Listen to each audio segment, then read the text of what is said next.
commitments you have a chance to make. For some of you, you're committed, you're all in, you're ready to go, and that would be the LCC community commitment. It says this: having put God first in my life through a commitment to Christ as His Son and the Bible as His Word, desiring to grow daily more like Jesus, motivated to use my gifts in ministry to others, and eager to follow God into the future He has for this church, I hereby commit myself to join the community of Lafayette Community Church for 2009. Basically, all that is you're saying that you are ready to live a life this next year that embraces the 4 core values of this church. God first, loving relationships with God's people, we call that community, personal spiritual growth, and an investment in what we call ministry, which is basically when you take what God has given you and you turn it back and help someone else, do something of benefit to someone else with that. So if you can grasp onto those 4 core commitments for this year, then I encourage you to be praying and considering making that full-on commitment. But the second commitment, we call it the associate commitment. Last year I called it the cop-out commitment, sort of tongue-in-cheek, because it allows you to make sort of a pseudo-commitment, even though you might not be fully ready. It says this: with a clear conviction that God's will for me involves fellowship with the people of Lafayette Community Church, I commit to use 2009 to explore God's simple commands to put Him first, join in community, grow like Jesus, and use my gifts in ministry.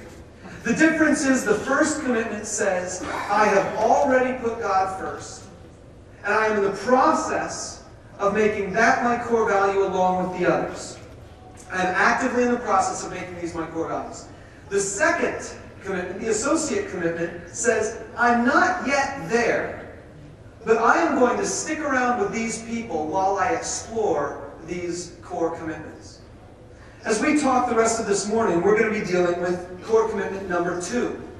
Back on the front side of your note sheet, I've listed out the core values of the church: God, community, growth, and ministry. And I reminded you of breath number 1 we talked about last week, where it says, I will give God first place in my life through His Son and His Word. Today we're talking about deep breath, fresh air number 2. And it says this: I will invest my heart, my time, and my resources into uncertain relationships with God's people. It's intentionally crafted that way because a lot of us are willing to invest in relationships that we're already sure about. I heard a statistic recently that said Facebook is destroying the emotional maturity of students in colleges these days. Now, you all knew that technology was going to destroy us someday, right? You all were aware of that. I mean, it's inevitable, right? It's all the movies talk about it, the Terminator even. But, you know, Facebook is the newest thing that's really been so awesome for everybody. And we've got a church Facebook group, you know, join it. I've got a Facebook page, you know, friend me. But what's happening is these students are going away to college.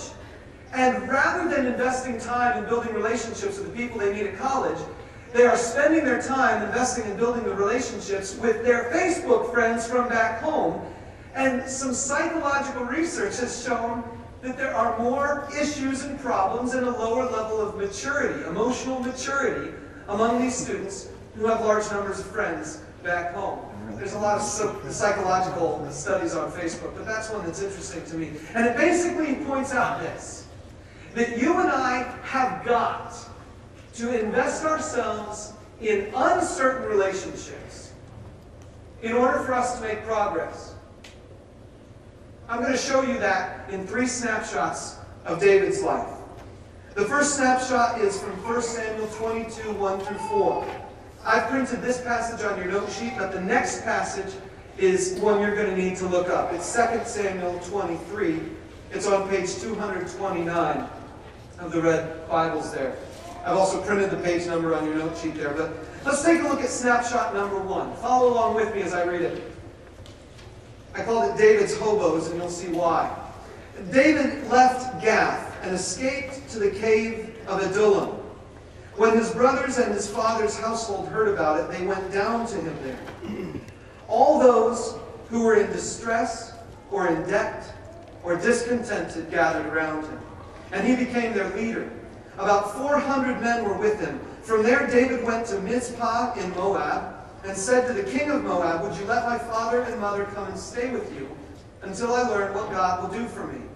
So he left them with the king of Moab, and they stayed with him as long as David was in the stronghold. Here's lesson number one. Relationship lesson number one. We rarely get to choose the people God brings into our lives. And notice what it said here about David. He's in this cave. His brothers and his father's household find out about it. They come down to him. That's all right. Hopefully, he's built a better relationship with his brothers now. I mean, after all, remember David, if you go all the way back to the story of David and Goliath and around that time, there was a point in time where Samuel came up to David's dad, Jesse, and said to him, "I want to anoint one of your sons kings." And Jesse will anoint one of your sons to be the king. And so Jesse then parades all of his sons in front of Samuel.